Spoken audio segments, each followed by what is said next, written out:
with Dan Proft and Amy Jacobson on AM 560. The Answer.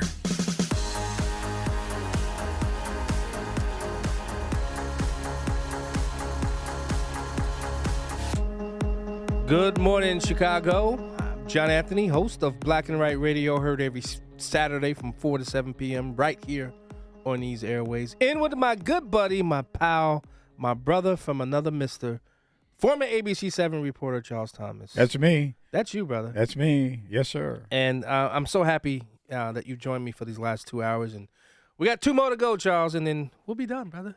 Actually, we got 1 hour. And, well, 1 hour, yeah. 50 minutes, man. But that's not enough time. Yeah. To talk about all that we need to talk about. Because there's so much. Even in a slow news cycle, there's still a lot to discuss. One of those things I want to discuss, when Quinn sent me a list of who he wanted on the show, or who I should pick. I had already read the article that CWB Chicago had put out there, Tim Heckey, about prosecutors keep losing cases filed against local cops, and that one of the guest that'll be joining us, former Riverside Police Chief Tim Weitzel. I think I got the chance to meet him when we were doing a lot of police reform. I do believe when I was in the General Assembly. I'll bring it up and make sure to see. But as you know, the prosecutors, according to the article, they dropped criminal charges this week against an Oak Lawn police officer who was accused of using excessive force to arrest a 17-year-old boy. What the Cook County State's Attorney, because I believe there's a new top law enforcement person in charge now with Eileen Burke, and I don't think she's gonna, walk the shoes that Kim Foxx actually did. And what her department said, after a thorough review, we concluded that the evidence is insufficient to meet our burden of proof beyond a reasonable doubt to move forward with the prosecution of this case. They said in the official written statement. And when former Chief Tim Weitzel heard about this, he called the decision to prosecute O'Donnell outrageous and unprecedented in my experience as a police officer. So joining us to discuss this is former police chief Tom Weitzel. Tom, welcome to Chicago's Morning Answer. Hey, good morning, John and Charles. Thank you for having me on. Good morning. When you think about it, there's in this article they list a few Kim Foxx when she charged CPD officer Bruce Diker for aggravated battery. I remember this case when the lady was walking in the wee hours of the morning alongside the lake. Another incident, Sergeant Christopher Leokopoulos and Officer Ruben Reynoso, they were charged with shooting an unarmed man in Pilsen. Judge Lawrence Flood acquitted both men in September. CPD Lieutenant Wilfredo Roman, Sergeant Mike Villatello, Christopher Hilas, Melvina Bogart, Angel Escobedo. What in your estimation makes these officers politically targeted? Well, there's no doubt that I thought they were politically motivated from day one. And with the new state's attorney dismissing these criminal charges against the Oak Lawn officer is significant, because they're not going to go to court on a case that they don't believe they can prosecute and win. And typically they'll never charge an individual that they don't think they could sustain a prosecution in court. So when that came out, I knew that they had looked at the case, that the Oak Lawn case. They had looked at it and said, there's not enough evidence to go forward. There never was enough evidence, because for a state's attorney to go into court in front of a judge and outright drop those charges, right, and those are felony charges, is a big deal. And it just verified that there was never any evidence. And she always wanted to make policing a different type of situation in Cook County, reimagine policing. She used to say that and talk about that at chiefs meetings I attended. Yeah. I mean, it wasn't like she was hiding it. Right. And then a day before the Illinois State Police was to look at the case, they were trying to get a grand jury indictment. Who does that, sir? Because they know. They never do that. The State Police Public Integrity Unit when it's turned over to them for investigation, everybody waits until that investigation is done. And then the prosecutors, no matter what county they're in Illinois, they meet with the Public Integrity Unit and they go over whether the evidence is there for prosecution. That's how it happens in every county in Illinois except for Cook County. Yeah. Hey, Chief, I want you to react to something. I was talking to a police officer from Wisconsin who was telling me that his department is having serious problems recruiting new officers because of what has happened in this country since, let's say, 2020, that it's very difficult to recruit, and that departments around the country are having to settle for less than the ideal candidate because there aren't that many young people available who want to be police officers. And for that reason, the quality of the people on the street, the men and women on the street, has gone down. What do you think? That's spot on.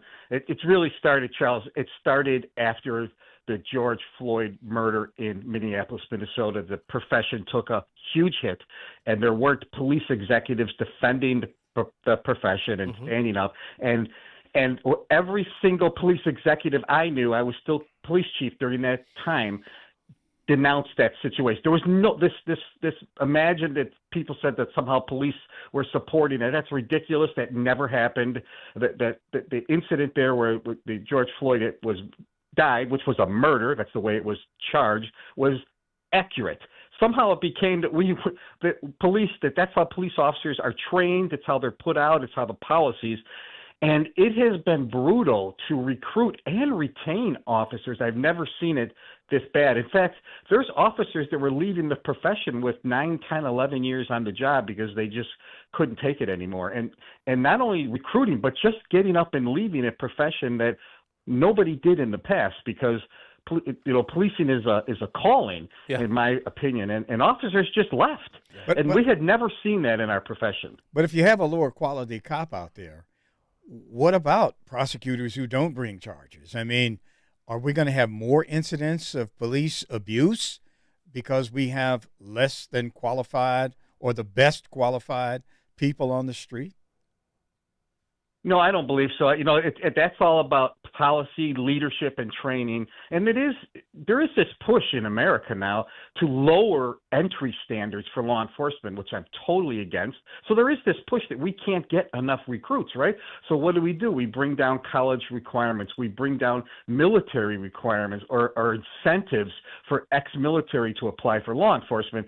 So we're lowering entry physical standards at the academy. But it's incumbent upon the police leadership to have really good policies, really good procedures and training, and we need leaders that lead. We actually need police chiefs and superintendents who lead their men and women, and that's lacking too in our profession. We really need that to step up. And you didn't mention it, but I'll say it for you. There's also the pressure of DEI that affects police departments. Oh, without a doubt. And that's political.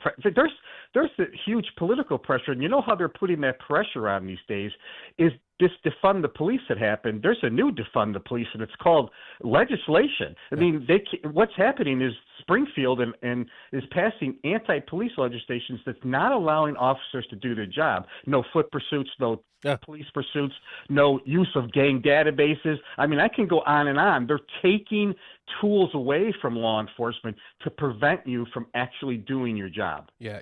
Chief, I was a police officer, a sheriff's deputy.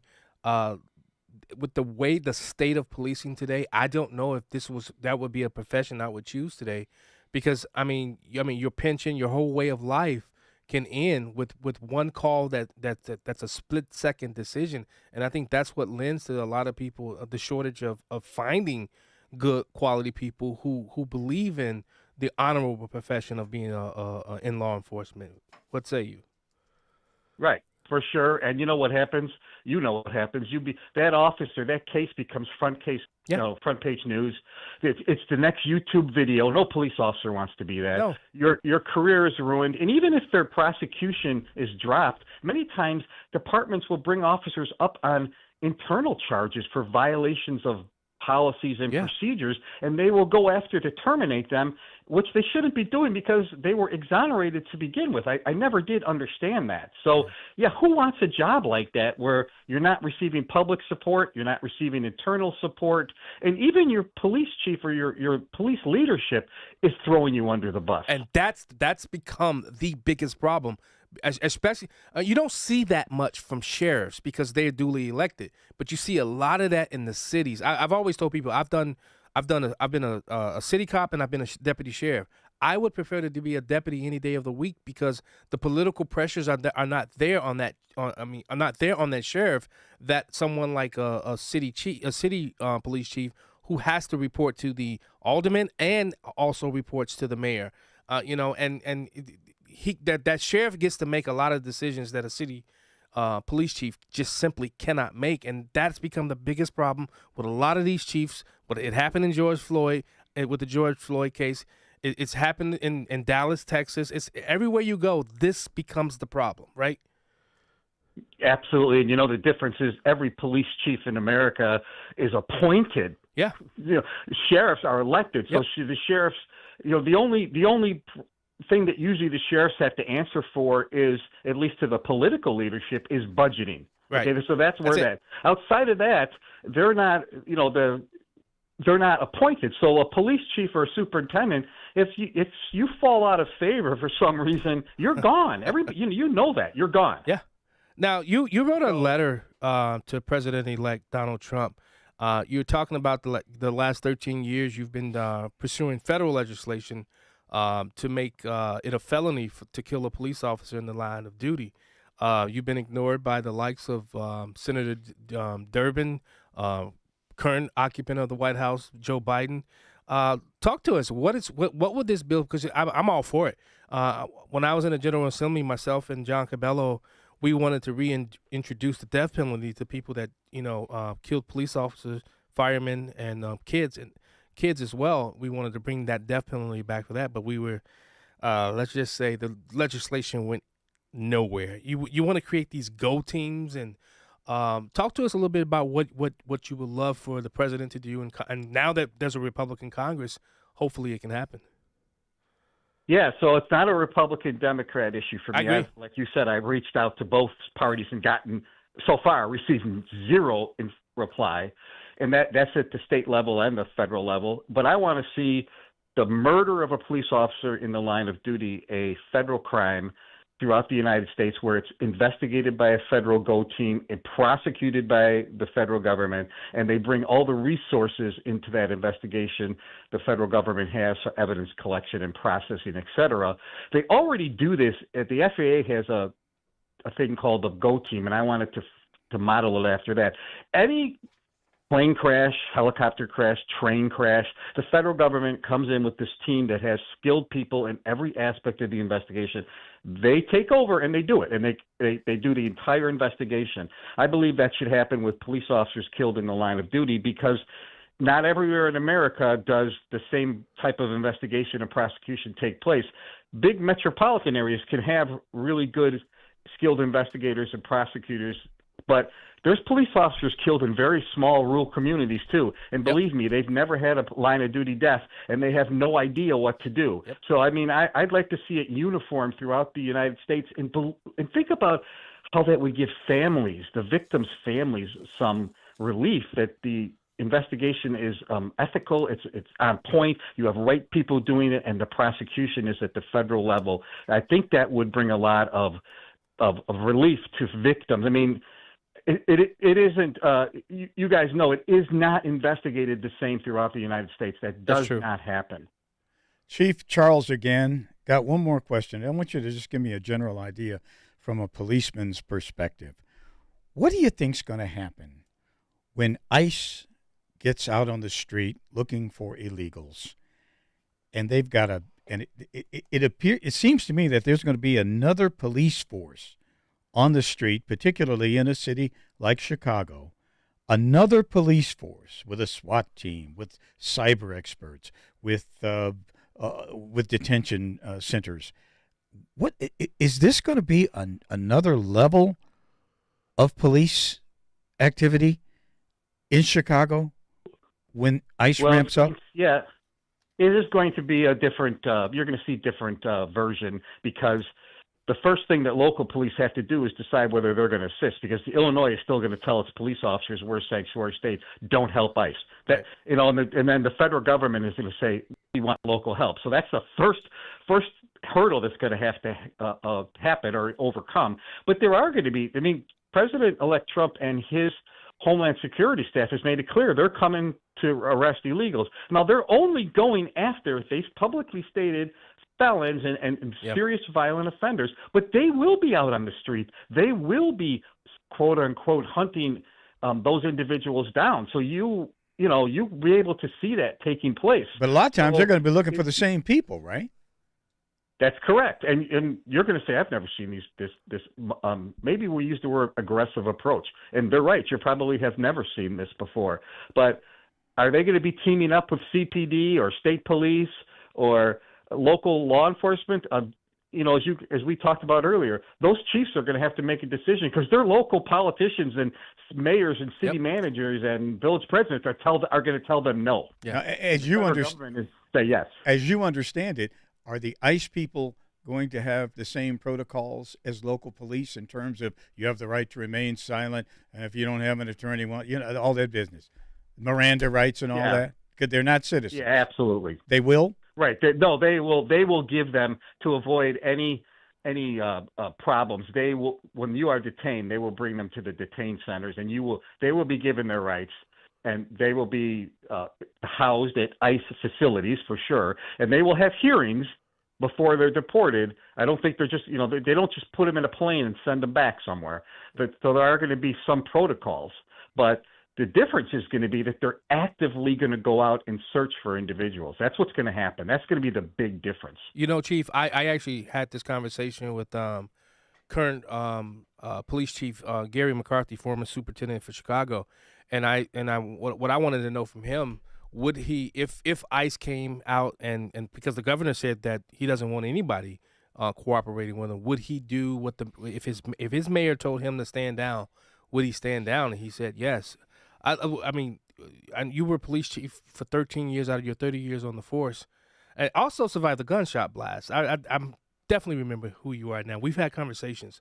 But if you were still the mayor of Riverside and the Riverside mayor came to you and said, stand down, what would you do?